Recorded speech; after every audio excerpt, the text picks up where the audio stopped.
You're listening to Recovery Survey, the podcast that shatters stigmas around different types of addictions and takes a deep dive into spiritual principles. And then when I was in 8th grade, right after 8th grade, my dad died in this tragic accident. And my older brother blamed me for his death that night. He's like, it's your fault, your dad's gonna die. At the time, I just didn't know how to process that. My guest today is named Tim Davis. He is the author of Tripolar, the story of a bipolar triathlete. Well, hi, my name's Tim D, and I am an alcoholic and an addict. Brett, thanks for having me on your podcast. It's a pleasure to be here. Glad to have you on. Recovery survey, let's talk recovery. First and foremost, people like to hear the stats. So my sobriety date is June 15th, 2007. And I have not had a drink or a drug or anything that affects me from the neck up since June 15, 2007, which was the day after my 33rd birthday. So what it was like and what happened and what it's like today. Well, what it was like is I grew up in a big Catholic family. I was the third oldest of 7. Born in Georgia, but raised in West Virginia. Not a lot to do there. And I had an older brother and sister. My sister is the oldest, but my older brother was 4 years older than me.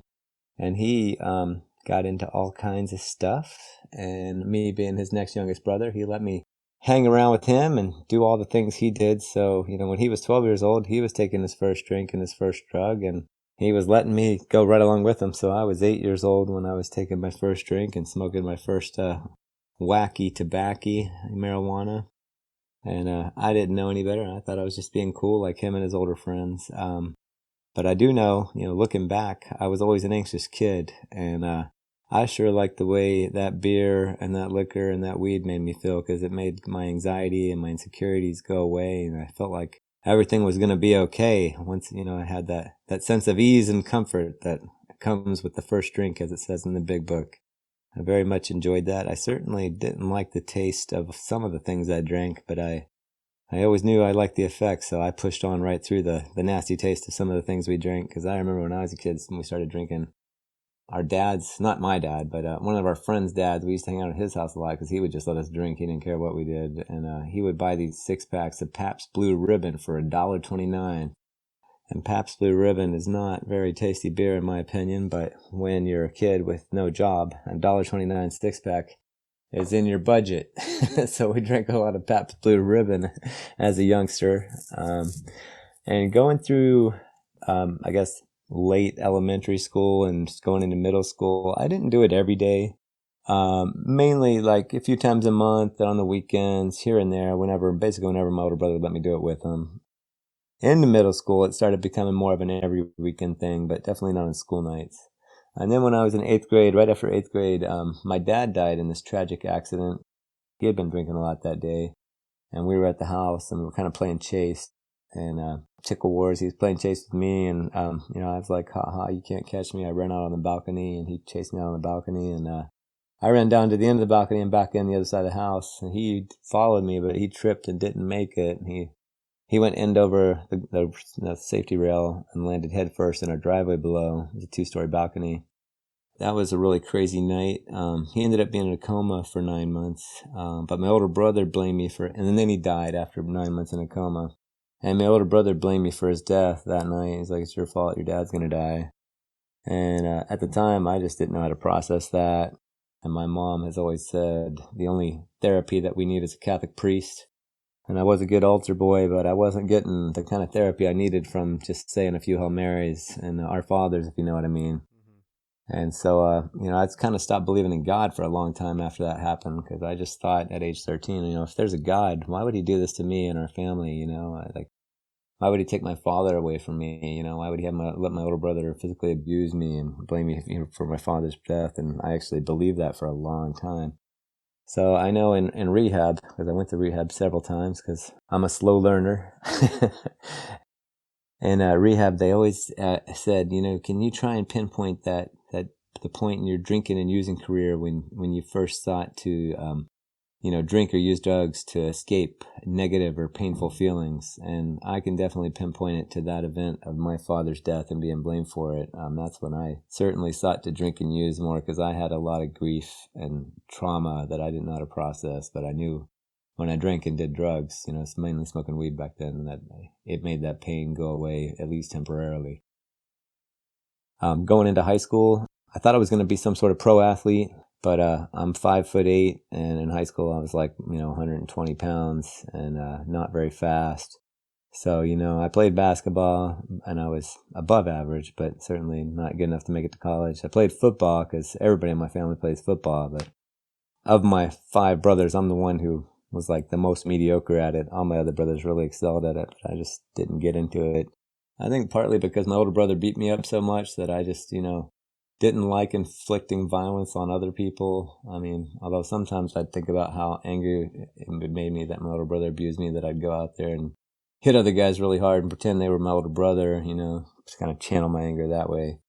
Anyway, so I tried to control my drinking and using by not partying during season when I was in high school, because I played a lot of sports in high school. But then come around, late in my junior year and beginning my senior year, when I wasn't getting any scholarship letters and realized I wasn't even going to be able to play college ball, I started drinking and using more during season instead of, only do it in the off season. And then that went on into college, where I just daily drank and smoked weed and somehow still managed to get good grades. I always did my homework first. I was a good student. After college is when my drinking and drugging really got bad. I met my wife-to-be my freshman year at USC. When it came to apply to colleges, I applied to colleges on the other side of the country to get away from my abusive older brother and just to get a fresh start. So I moved from West Virginia to Los Angeles in '92 to go to University of Southern California. And I met my wife-to-be there. She lived on the same floor in the same dorm as me freshman year, and we were just friends for a while, but we started dating at the end of the year. And we dated pretty much all through college. We had a couple breakups. I remember, I think it was my senior year, or right after we graduated from college, we moved in together, and she bought me this book called The Addiction Workbook. And I wasn't ready to look at, or accept that I was an addict, alcoholic. I think I read 1 or 2 pages, maybe answered a couple questions, and then, the denial of my disease said, nope, this ain't me. I can quit whenever I want to. And it took a few more years before I actually got myself to my first meeting, as we got married, and then, when she got pregnant with our first child, that's when, things started getting serious. And she was worried that I wouldn't be sober enough to take her to the hospital when her water broke. So I agreed to go to a meeting, basically to get her off my back. And I went to a Narcotics Anonymous meeting because at the time, I didn't think I was an alcoholic. But I smoked weed every day. It was like my panacea, my daily medicine, it kept me even. I was self-medicating with it, so since I didn't think I could quit marijuana, I was like, I gotta go to, I have a drug problem, I'll go to a Narcotics Anonymous meeting. But I walked into my first Narcotics Anonymous meeting with my wife, because I was afraid to go by myself, because, I didn't want to be like all those losers in there, and I kind of stood in the back of the room, and the person that was leading the meeting was a guy who was in a wheelchair, because he tried to commit suicide by jumping off a bridge, but he survived, but he ended up permanently in a wheelchair. And me, knowing nothing about how AA and NA and the 12 steps work, I'm just in there looking for the differences, and I saw a lot of differences and no similarities. And so I kind of checked out and didn't really go to meetings for a little while after that, because I'm not like you guys, that whole mentality that just prolonged my disease and led me to deeper and darker bottoms before I eventually surrendered and got sober. So my message to anybody who's new in recovery is look for the similarities and not the differences. Don't be a knucklehead like me and make your bottoms go deeper and longer like I did. Because I had a few more years before I really got serious about sobriety and realized that I had a disease that wants to kill me. Because alcoholism and addiction are just deadly diseases. It was in rehab that I learned that they were diseases. I didn't believe that they were a disease up until going to rehab. I just thought there was a sign of being weak, or, that if I just had better willpower, I could control it. But I didn't realize that I had this disease. But in rehab, they taught me for anything to be classified as a disease by, the American Medical Association and the World Health Organization, it only has to have 3 characteristics. It has to be progressive, it has to be chronic, and it has to be fatal. And for me, each time I relapsed, it got worse. So that was progressive. It was chronic because I kept relapsing. And when I, I was using every day. And, it was on its way to being fatal because, after a couple more relapses, I started doing more hardcore drugs, started doing cocaine for a while, for maybe on and off for a year. But that got too expensive. So then I converted to a crystal meth head for another year or so. And that really took me to some really deep and dark places. I was kind of homeless, living out of my car. My wife had finally started going to Al-Anon and started setting boundaries and basically said, if you can't be sober, you can't live in this house. And I couldn't be sober, so I was choosing to live out of my car for a few months until I ran out of money. And that was kind of my MO is I'd relapse, I'd use up all my money on drugs and alcohol, and then I'd end up checking into rehab because I didn't want to be totally homeless on the street. And I remember, I think I was 27. I've been in and out of the program for a couple years, and I've been up on speed for about a week. And then I was driving, and I finally crashed while I was driving, and I totaled my car. I smashed in the back of another car, and luckily nobody was in the car. The other car was parked. There was nobody in it. But in my car, I had my baby brother, who was 16 at the time, and one of his friends in the back seat. And neither one of them had their seatbelt on, and they were loaded too. My baby brother, his head went into the windshield. He got a broken nose and a black eye.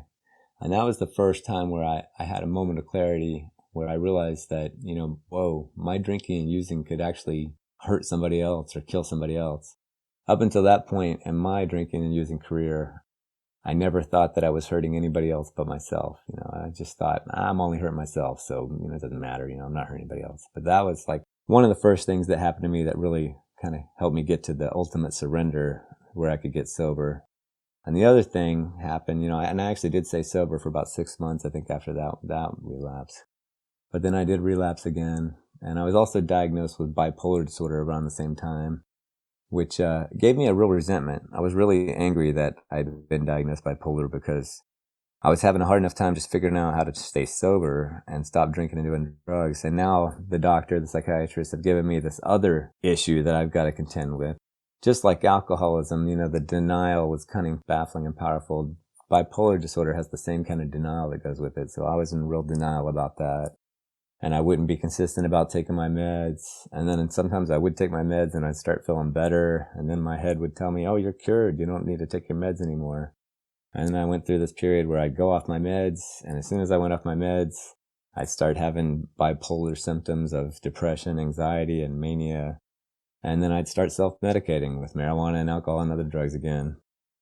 And I just went through this vicious cycle from basically 1999 to 2004 before I really hit bottom. And I went through in and out of, 5 rehabs over those 5 years.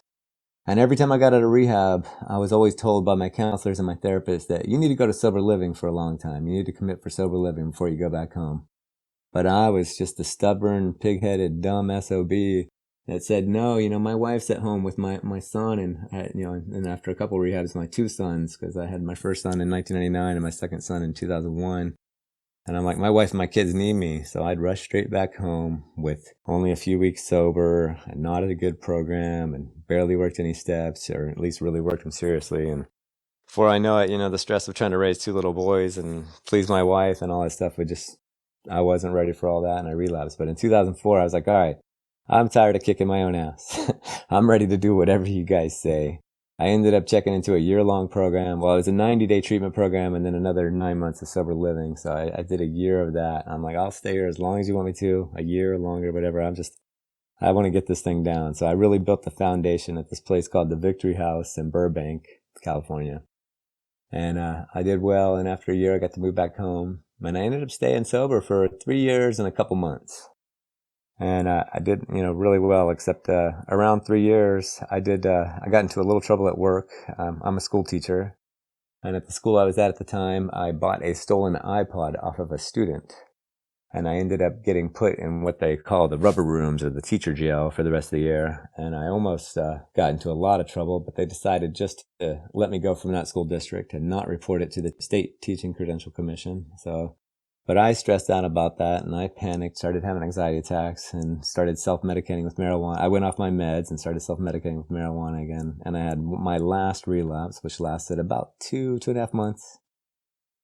I remember I checked into rehab toward the end of that relapse, and the second day that I was in the rehab, I got this roommate who checked in with like an ounce of cocaine, and here am a day and a half sober, and my roommate's got all this cocaine. I'm like, oh, well, I may as well use this. What's a few more days of getting loaded? And I ended up actually having to go to the counselors at that rehab and say, look, a lot of people are getting loaded in here, and I really do want to get sober, so I need to check out of here so I can get sober. And that was the irony. They're like, what? And I'm like, trust me, if I'm going to get sober, I got to get out of this place, because there were too many people.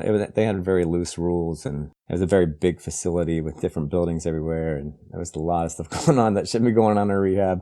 So I had to get out of there, and I checked out of there on my 33rd birthday. And when I left my car, it had 4 beers in it and had a little bit of weed. And I drove to this park near JPL, Oak Grove Park, and I drank those last 4 Pacifico beers. And I smoked as much weed as I felt like I could smoke. And I still had a little bit left, but then I just smashed my pipe down on the ground. It was a glass pipe, cracked in a bunch of pieces. I threw my weed on, underneath it. And then I pissed all over it. And that was the last time I ever drank or smoked weed or did any drugs.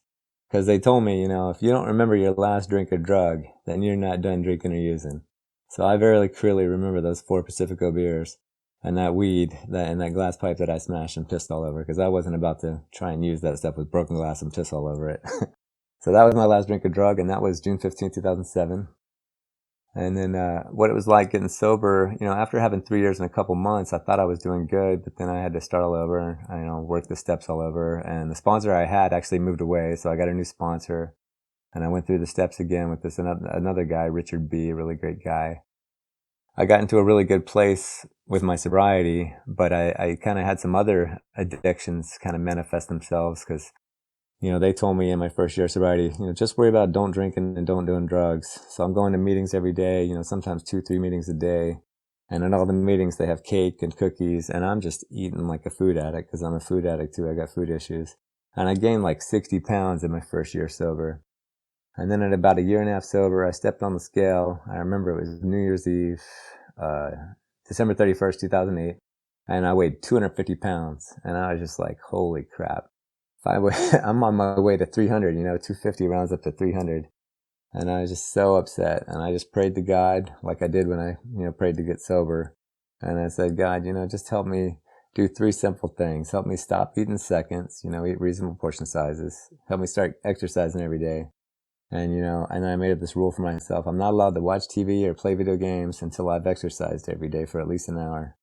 And so I started doing that, at a year and a half sober. And, I ended up losing 60 pounds in 6 months, and I started running half marathons, then marathons, started doing triathlons, and I found doing regular exercise as a really critical, important part of my recovery, because I like to say, we have a disease of a threefold nature, it affects our mind, our body, and our spirit. So we've got to take care of our mind, body, and our spirit. And, after several years of kicking my own butt, I learned, to take care of my mind means I have to listen to my psychiatrist and take the mood stabilizer meds that he prescribes me, and not try to take my own meds or go off the meds or self-medicate with anything else. So that's how to take care of my mind. To take care of the spirit, I work the 12 steps. I go to my meetings. I sponsor guys. I connect with my sponsor on a regular basis. And I be of service, I have commitments.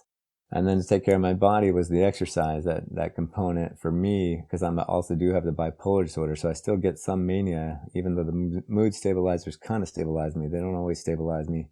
So whenever I get really hyper, I just go for a run, or I go swim, or I go bike, or I do something just to, get the blood flowing and to burn off that manic energy. And it just helps me feel stable. And I've been doing that for the last, I got 13 and a half years sober, but I didn't really start exercising regularly till a year and a half sober. So for the last 12 years. And, I've done several Ironman triathlons over the last 12 years. I got a master's degree. I wrote a book.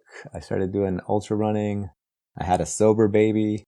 At 5 years sober, my wife got pregnant again, and now we have a daughter. And so I have one kid that I have more sobriety than. Actually, my older boys are both in college now, so I have more sobriety than all my children.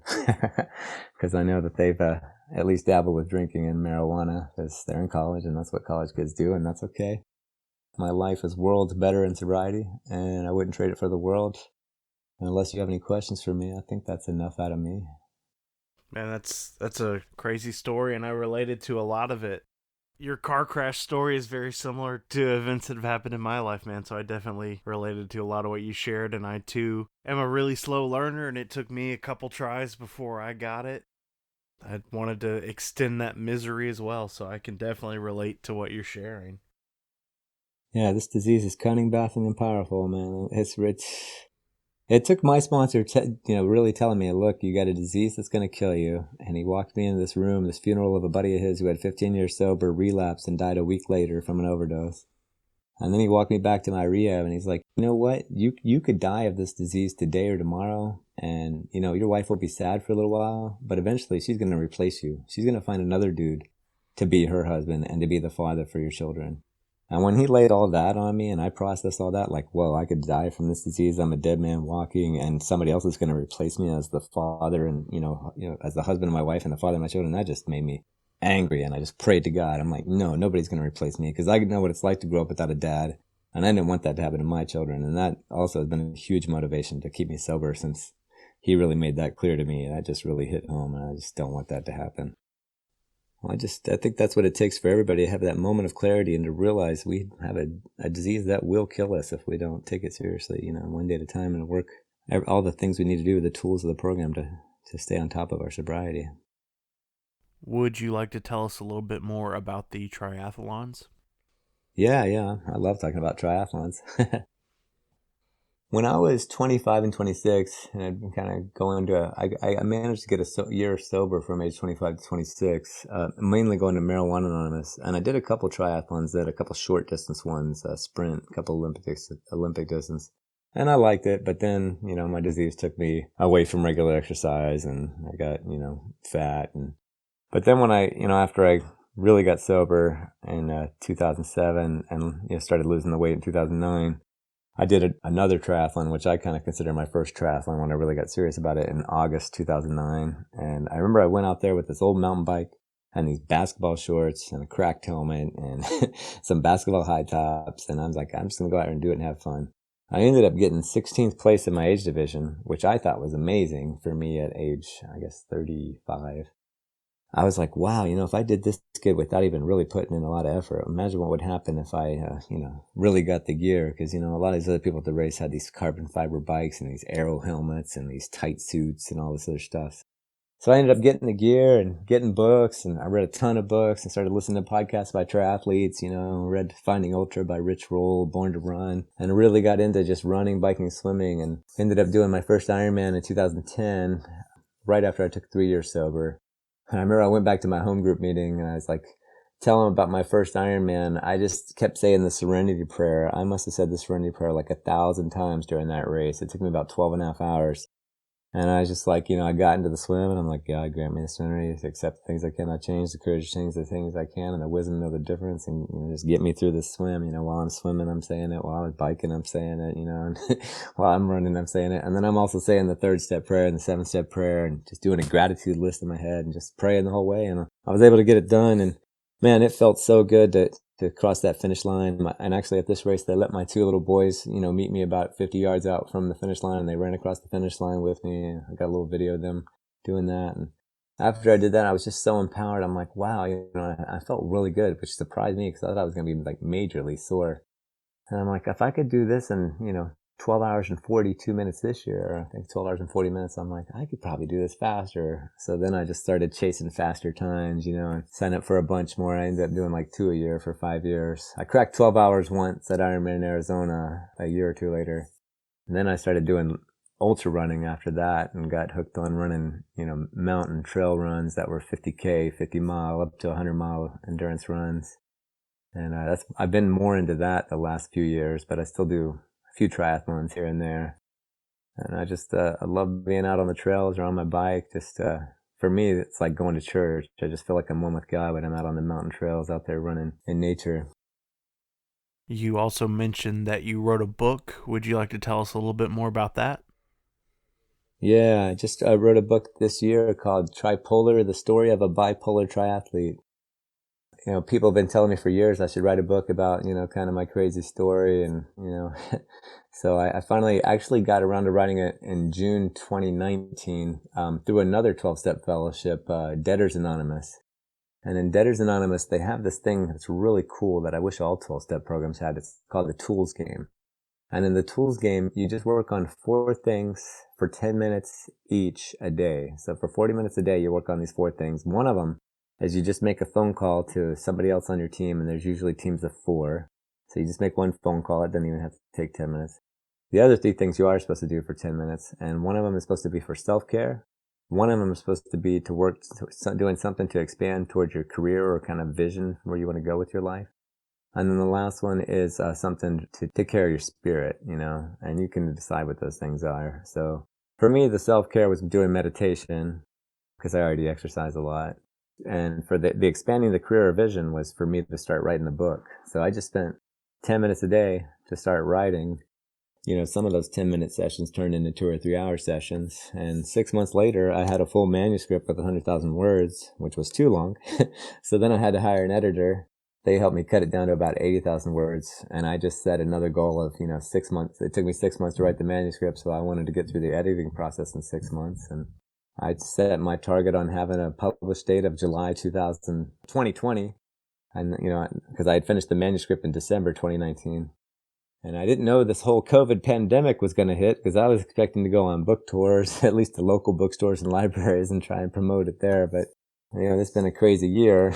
And so I've been going on all these podcasts to talk about it. And ultimately, when I finished writing the book, people told me, you got to kind of think about what platform you want to have for your book. And I'm learning everything. It's the first time I've written a book.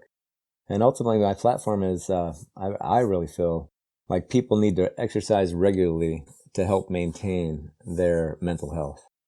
And I realized that I want to become an advocate for mental health in writing the book, because I was diagnosed with bipolar at age 27 and I'm age 46, and I just published the book this year. And for most of the 20 years that I've been, having bipolar disorder, that I've, known that I've been diagnosed with it, I haven't told a lot of people. I've been ashamed of it. I've hidden behind it. Only close family and close friends knew that I had it. I didn't like to talk about it. Occasionally I might bring it up in a 12-step meeting, but it was just something that there was like the stigma of like me being weak or crazy, because I'm bipolar. So I really kind of didn't like to talk about it. I took my meds every day, did what the shrink told me to do, but I didn't like to tell people that I saw a shrink. And it was in writing this book that I realized, there's probably a lot of other people that feel the same way. So now, my message is to get out there to let other people know that, you're not alone. A lot of people have mental health issues. They say 1 in 5 people have some sort of mental health issue. And right now with the pandemic, I think it's like 4 out of 5 or 5 out of 5, because a lot of people are having cabin fever or whatever else going on. So yeah, writing my book really made me realize that I'm going to stop hiding behind my mental illness, and I'm going to encourage others that you don't have to hide. There doesn't need to be a stigma. It doesn't have to be a disability. You can go on to do many great things as long as you manage your recovery and you do what your doctor says and you take care of yourself. So that's what I'm hoping other people can learn from me and what I've gone through. That's awesome, man. If the listeners want to find you or your book, where can they do that at? Easiest place is go to my website, ultratimdavis.com, or you can search Tripolar and my name, Tim Davis, on Google, Amazon, Apple Books. It's the first one that'll pop up if you write Tripolar and Tim Davis. So, it's available on Amazon, Apple Books, Book Depository, Barnes & Noble, and a few others that are on my website. If you go to my website, there's a little section that says where you can buy my book. And there's actually a pop-up when you go to my website, which is ultratimdavis.com. And then I was just saying that it's available in, ebook, paperback, and audiobook. I really appreciate you coming on today and sharing part of your journey in recovery. I also appreciate that you brought up the importance of exercise and how that helps with our mental health as well as our recovery. Yeah, for sure. I mean, even if maybe you don't have to go out and do Ironmans and 100-mile runs, but maybe just at least, walk a few laps around your block or get on the rowing machine or stationary bike, whatever you're able to do, because I know some people have different injuries that prevent them from running or other activities. But find some activity you can do. Aqua classes, if you have bad joints, you can still get in the pool and move around those arms and legs, a little bit, just something regularly to do to help you out. Thanks again, Tim. Yeah, thank you, Brett.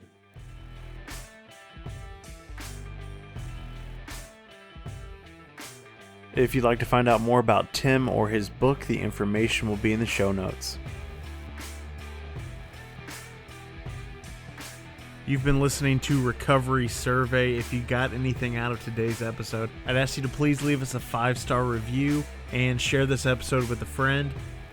If you'd like to get in contact with us, you can find us at recoverysurvey.com.